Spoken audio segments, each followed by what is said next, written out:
A cowboy is sitting at the bottom of a pit. The walls are packed earth, about 10 feet deep. The opening above him shows a circle of sky that changes color from blue to orange to black and back again. That's how he counts the days. By the sky. His name is Dawson Cole.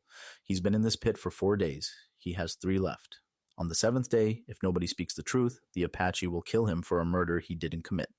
But here's what makes this worse than a simple wrongful accusation. There is one person in this camp who knows exactly who killed the warrior. She watched it happen. She could walk to the pit right now, say 12 words, and Dawson would go free. She won't. And her reasons are the most complicated part of this entire story. To understand how a cowboy ended up in an Apache execution pit with a 7-day countdown, you need to go back to a river crossing on the wrong side of the Chiricahua foothills. Dawson Cole was a horse trader, not a soldier, not a rancher. He bought horses in Texas, trained them on the trail, and sold them at frontier outposts across the Arizona territory. It was solitary work that suited a solitary man. He dealt fairly with everyone, including the Apache bands he occasionally traded with. On that particular morning, Dawson was watering his string of horses at a shallow crossing on the San Pedro River. The water was low.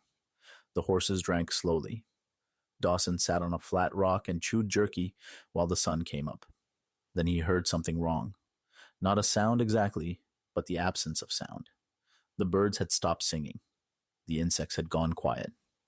On the frontier, silence was never good news. Dawson stood up slowly and scanned the tree line. Nothing moved. He reached for his rifle. That's when he saw the body. An Apache warrior lay face down in the shallow water about 30 yards upstream.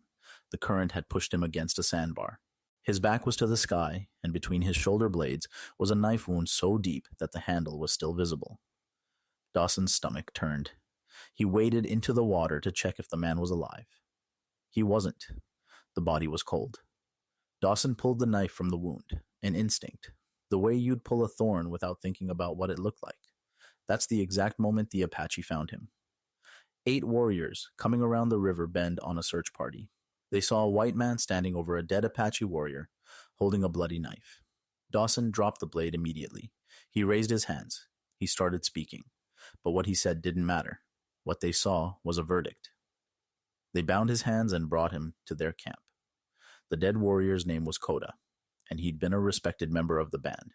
Well-liked, skilled hunter, married to a woman named Tala with a 3-year-old son. When the warriors carried Koda's body into camp, Tala's scream split the air like a blade. Now, here's something important about how justice worked in Apache communities. They didn't operate under frontier law. They had their own systems, developed over centuries, with specific protocols for different crimes. Murder within the tribe was handled by the tribal council. Murder by an outsider was treated differently. The accused would be held for a set period during which witnesses could speak. If no evidence of innocence appeared, the council's judgment was final. There were no appeals. There was no second trial. The camp's council gave Dawson 7 days. If no one could prove he was innocent, he would be executed in the manner chosen by the dead warrior's family. They put him in the pit, a hole dug into hard earth with smooth walls impossible to climb. Food was lowered once a day, water twice. A guard stood above the opening at all times. On the first night, Dawson shouted until his voice was raw. He told anyone who would listen that he'd found the body already dead, that the knife wasn't his, that he was a horse trader, not a killer. Nobody responded. On the second day, an elder named Tulin descended into the pit using a rope ladder. He sat across from Dawson and studied him with ancient eyes. "Tell me," Tulin said in careful Spanish. Dawson explained everything. The river crossing, the silence of the birds, the body already cold, the knife he pulled without thinking. Tulin listened. When Dawson finished, the old man said quietly, "A man who kills does not stay beside the body. A man who kills takes the knife with him." He paused. "But the council needs a witness, not my opinion." "There was no one there," Dawson said. Tulan looked at him for a long time. "Someone was there," he said. "Someone is always there." The elder climbed out. Dawson was alone again. But here's what Dawson didn't know. Tulan was right. Someone had been there. Tala had followed her husband to the river that morning. Koda had been acting strangely for weeks, leaving the camp before dawn, returning after dark, speaking in whispers with a warrior named Bidzil, his wife's cousin. Tala had suspected her husband of many things: stealing, dealing with enemy traders, maybe even betraying the tribe's location to the army. What she saw at the river was worse than any of those suspicions. She'd hidden in the tree line, close enough to hear but not to be seen. Koda was waiting at the river. Bidzil arrived. They argued. The argument escalated. Bidzil accused Koda of reporting the band's camp location to a cavalry patrol in exchange for weapons. Koda denied it, but Tala could hear the lie in his voice. She knew her husband's voice the way a healer knows the rhythm of a heartbeat. Then Bidzil drew his knife. The fight was brief and brutal. Koda fell. Bidzil stood over him, breathing hard, then disappeared into the trees. Tala had watched her husband die, and she'd seen the killer walk away. Now, the question the audience is already asking is obvious. Why didn't she speak? The answer is tangled in everything this story is really about. Apache society operated on clan responsibility. Bidzil was not just Tala's cousin by marriage. He was a member of her mother's clan. If Tala accused Bidzil of murder, the scandal wouldn't fall on Bidzil alone. It would fall on her entire family. Her mother's name would be dishonored. Her son would grow up with the mark of a killer's clan on his identity, in a culture where family reputation determined everything, from marriage prospects to political standing. Tala's testimony would destroy not just Bidzil, but everyone connected to him through her bloodline. And there was something else, something worse. If the truth came out, everyone would also learn that Koda had been trading information to the cavalry. Tala's husband wasn't just murdered, he was a traitor, and the wife of a traitor occupied a very specific place in Apache society. Shame, exile, her son raised by others. Tala's silence wasn't cowardice. It was the most agonizing calculation a person can make. Speak and destroy her family. Stay silent and let an innocent man die. If you've been watching this far and you need to know how this ends, hit subscribe, because the sixth night changes everything. Every day, Tala brought water to the pit. She lowered the clay vessel on a rope, waited for Dawson to drink, then pulled it back up. She never spoke. She never looked down. Dawson could see only her shadow moving across the opening above him. On the third day, he asked, "Are you the wife?" Silence. On the fourth day, he said, "I didn't kill your husband.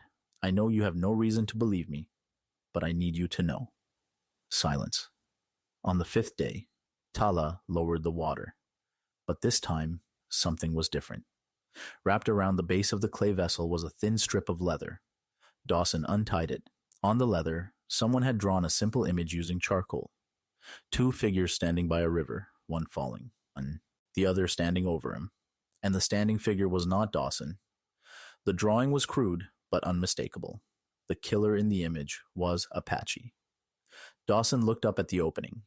Tala's shadow was still there. She was looking down at him for the first time. She hadn't spoken, but she told him the truth. Dawson clutched the leather strip. His heart was pounding. He knew who the killer was, at least that it wasn't him, but a drawing on leather wasn't testimony. The council needed Tala's voice. On the sixth night, the camp was quiet. The guard above the pit had fallen asleep. Dawson lay on his back, staring at the stars through the opening, when he heard footsteps. Tala appeared at the edge of the pit. She carried no water this time. She sat on the rim, her legs hanging into the darkness. For a long time, neither of them spoke. Then Tala said, in halting Spanish, "My husband was not a good man." Dawson sat up slowly. He traded secrets, camp locations, water sources. He gave them to the cavalry in exchange for weapons he hid in the canyon. Her voice was flat, the way a voice sounds when it's carrying something too heavy for emotion. His cousin Bidzil discovered the betrayal. They fought at the river. Bidzil killed him. "Why are you telling me now?" Tala was quiet for a while. "My son asked me today why the white man must die. I told him that the white man did a bad thing." She paused. "My son said, 'But he looks sad, not mean.'" She looked down at Dawson. "A 3-year-old sees what I was too afraid to see. Will you speak to the council? If I speak, my family is destroyed. My mother's name, my son's future, everything." And if you don't speak, I die for something I didn't do. Tala closed her eyes. I know. The 7th morning arrived. The council gathered. Dawson was pulled from the pit, blinking in the harsh sunlight, his body weak from a week of confinement. Warriors formed a circle. The chief stood at the center. The execution weapons had already been prepared. The chief addressed the camp. He asked if anyone had evidence to present. Silence. The chief asked a second time, as custom required. Silence. He asked a third time. Tala stepped forward. The camp turned to stare. Murmurs rippled through the crowd. Bidzil, standing among the warriors, went still. Tala spoke. She told the council everything. Her husband's betrayal, the fight at the river, Bidzil's knife, her own silence. She spoke clearly, and without tears, though her hands were trembling at her sides. When she finished, the camp was silent for what felt like an hour. Bidzil didn't deny it.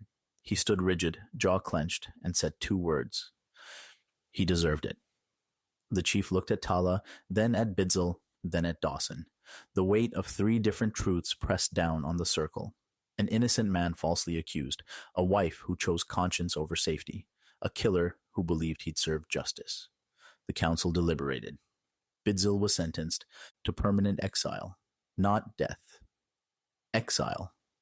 Because his motive, stopping a traitor, carried weight even though his method was murder. He was given until sunset to gather his belongings and leave. If he was found in tribal territory after dark, the sentence would change. Dawson was unbound. The chief approached him. Through the translator, he said, "You were wronged. The council regrets the days you spent in darkness." Dawson looked at the chief. "What about her?"